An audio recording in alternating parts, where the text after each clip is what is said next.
Ya, kita sampai di titik kedua, masih ada kaitannya dengan kayu yang turun dari gunung itu sendiri, yang sampai ke pesantren Darussalam, berkelok-kelok melewati pemukiman penduduk, tidak ada orang berani menyentuh atau megangnya, sampai ke pesantren dia berhenti.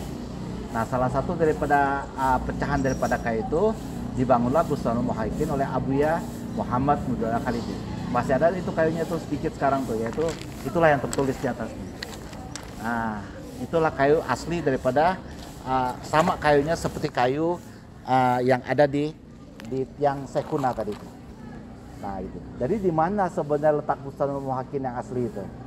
Oke, sekarang kita lanjut yuk. Kita jalan sedikit aja. Ini kebetulan saya berdiri di depan rumah Nekmi saya, rumah pertama Abuya Muhammad Mudawwar Khalidi, Nekmi Padang.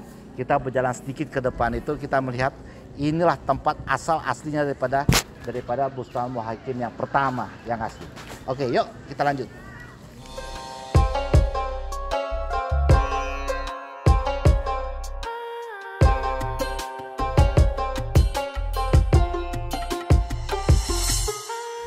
Baik, alhamdulillah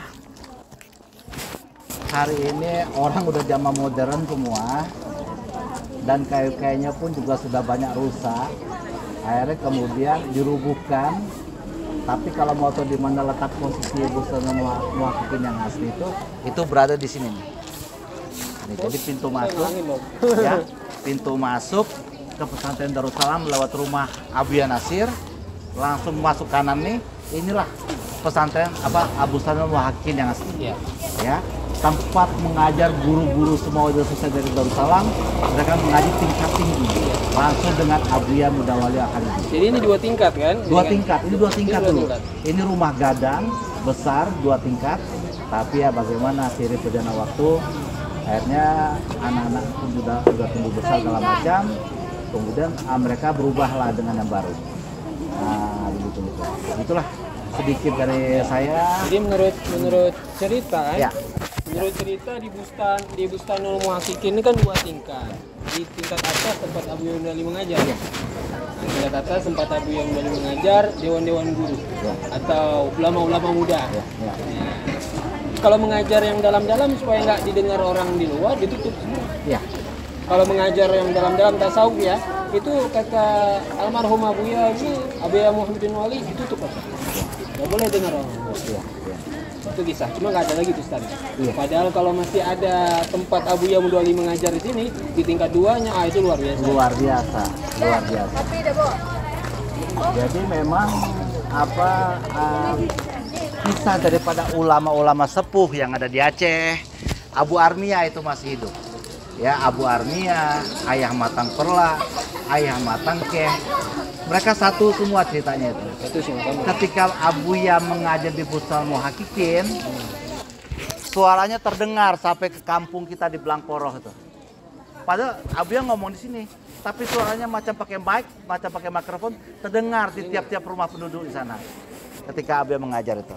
Karena suara Abuya Mudawwar terdengar tanpa mic waktu mengajar di lantai 2, oleh karena ditutup jendela kalau mengajar tasawuf yang dalam-dalam. Iya, betul. Yang boleh dengar hanya ulama-ulama muda aja saat itu atau Abuya Mudawwar. Sedangkan di luar itu nggak boleh dengar. Makanya ditutup jendela. Kalau dibuka jendela terdengar sampai Blangkoroh nanti. Betul. Surah-surah dalam ya. Dan hari itu ini menurut penuturan Abu Armia, belum masih hidup ya. Ketika mengajar Abuya di Bustanul Muhaikin, itu Abuya duduk di sini, kemudian di sebelah kanan dan depan Abuya murid-murid. Sebelah kanan Abuya murid, di depan Abuya murid. Di sebelah kiri Abuya kosong, tidak ada siapa-siapa. Tapi heran mereka, Abuya bertanya pada setiap sisi. Bagaimana Tengku ini, misalnya Tengku ini ada paham penjelasan saya, mengerti Abuya, alhamdulillah, terima kasih. Bagaimana dengan Tengku contoh misalnya Tengku Aziz Samalanga, ada Mupum Kiban Suraji, Mupum Abuya, alhamdulillah Abuya. Dan gimana dengan Tengku Tanah Merah, Mupum Abuya. Tapi Abuya bertanya juga pada sebelah kiri. Sebelah kiri itu nggak ada siapa-siapa. Kosong. Bagaimana Tengku mengerti apa saya bilang? Tengku bagaimana? Mupum ngerti apa saya bilang? Siapa sebelah kiri Abuya itu? Jadi kosong sebelah kirinya. Sebelah kiri Abuya kosong, nggak ada siapa-siapa. Ya, mereka bilang sambil mereka tertawa kecil lah itu, macam Abon Armia, macam Abu Matangke, sambil ketawa kecil. Ya siapa lagi, mereka adalah jin-jin muslim.